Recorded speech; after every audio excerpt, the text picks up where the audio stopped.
Kid Rock and Hulk Hogan. Those are the two big MAGA celebrities, the big endorsements Donald Trump has been able to bring in this election cycle. But the problem for MAGA and Donald Trump isn't just that celebrities typically endorse Democrats. It's just what we see happen. It's not just that Taylor Swift endorsed Kamala Harris. It's Donald Trump's reaction to when celebrities like Taylor Swift endorse Kamala Harris and Democrats and encourage their fans to register to vote. Taylor Swift telling her fans to register to vote and participate in our democracy, of course, last month triggered Donald Trump into saying that he hates her. He hates Taylor Swift. And that's not a fight you want to start with the Swifties. That is a quite loyal and active fan base. And Donald Trump is running into that problem again, not with Taylor Swift this time, but with a star who is equally big, equally important, and with a fan base with as much support and is ready to go at all times. And that is Beyoncé. That is the Bayhive. Donald Trump is spiraling right now because Beyoncé has some nightmare news for him, and I cannot wait to get into it. But before we do, if I could quickly ask you to leave a like on this video, and if you haven't already, to hit that subscribe button. It goes a long way. It really means the world to me. Now, like I said, there are so many celebrities coming out in support of Kamala Harris, coming out against Donald Trump. But before we get into the big Beyoncé news, I think it's important we listen to a clip of Kamala Harris at her town hall last night talking about the Republicans who don't support Donald Trump. Understand that, again, in 13 days, the American people will decide who is the next president of the United States. In 13 days, you will decide who is sitting in the Oval Office on January 20th. And on one hand, you have in Donald Trump someone who has increasingly proved himself to be unstable, and who, as we have established and the people close to him have established, he is unfit to serve. Somebody who, on January 20th, you can be sure, will spend full time, like we know, and we've seen the image mentally of him sitting in the dining room off of the Oval Office, watching for hours as people violently attack the Capitol. You can be sure, because he has said he would weaponize the Department of Justice to go after his political enemies, that you can look at a Donald Trump in the White House after January 20th, sitting in that Oval Office, plotting his revenge. He has talked about the enemies within. We haven't even raised that subject, Anderson. The enemies within. He's talking about the American people. He's talking about journalists, judges, nonpartisan election officials. He has talked about, as John Kelly has talked about, can he send the military after peaceful protesters? And he's going to sit there unstable, unhinged, plotting his revenge, plotting his retribution, creating an enemies list. I'm going to tell you, my list will be a list of how I address and continue to address the issues that you all are raising this afternoon and evening.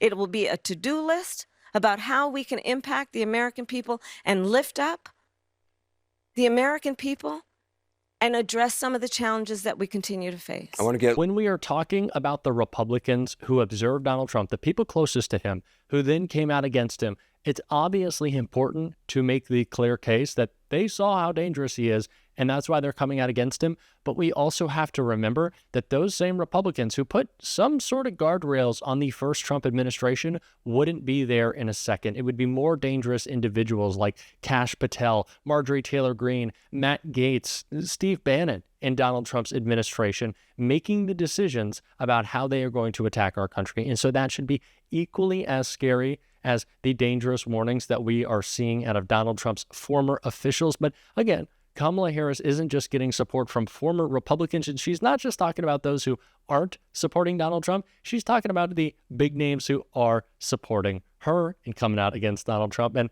I am so excited to play this clip of one of those big names being reported right here. None other than Beyoncé will appear with Vice President Harris tomorrow in Texas, we're learning, and NBC's Aaron Gilchrist is covering the Harris campaign today from Georgia, where she's set to appear with Bruce Springsteen.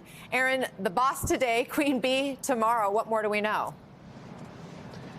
This is news that a lot of people have been waiting to hear, whether or how Beyoncé might show her support for Vice President Harris. And we have learned from 3 sources our team has that Beyoncé will appear with Vice President Harris tomorrow in Houston, Texas. And the source says that Beyoncé will perform during that appearance in Texas, obviously where she's from. This is something that a lot of people have been talking about really for months now, since Vice President Harris became the person at the top of the ticket, whether or how Beyoncé might endorse her. That hasn't happened to this point directly. We do know, of course, that the vice president has been using Beyoncé's song Freedom at each of her appearances and in many of her campaign videos since the beginning of this campaign process for her. That song, of course, released back in 2016, a song with political overtones, but one that the vice president has used as her anthem, if you will, as she appears around the country. And so now to learn that Beyoncé will be on stage with Vice President Harris is something that could be a huge deal. The reality is Beyoncé has a massive following that cuts across age, gender, race, and so to have her appearing with her to ostensibly offer an endorsement is something that could resonate with a lot of people all over this country. Anna. Absolutely nightmare news for Donald Trump. Not only Beyoncé coming out in support of Kamala Harris, but holding a rally with the vice president in her home state of Texas. And what is so important about this rally is that it is focused on the damage that Donald Trump has done to the lives of women across this country with his national abortion ban. So with Beyoncé there, it will be only getting more national attention, national coverage on one of the most important issues in this election. But it's not the only example during this cycle of when Beyoncé clapped back at Donald Trump. So before we get into a little bit more of this news, I want to check out this article. Beyoncé threatens cease and desist over Trump's campaign freedom video. The former president did not receive permission to use the Lemonade song in a 13-second video posted by Trump's spokesperson, Rolling Stone has learned. Beyoncé has threatened to send a cease and desist to the Trump campaign after the former president posted a clip of her Freedom, Kamala Harris's unofficial campaign song, in a video posted on social media, Rolling Stone has learned. Of course, this is no surprise from Donald Trump that he is using music without permission. He is constantly in conflict and in battle with artists who won't let him use their songs, and rightfully so, but he continues to do so anyways. But this is not the only consternation and conflict between Donald Trump and MAGA and artists and celebrities and athletes, because whenever anyone with a platform speaks up, Donald Trump, MAGA, and especially the Fox propaganda outlet, they just lose it. And it's in the most hypocritical way, as we can see with Harris Faulkner complaining about Taylor Swift right here. You don't need to serve up politics for that. It's divided us as such a nation.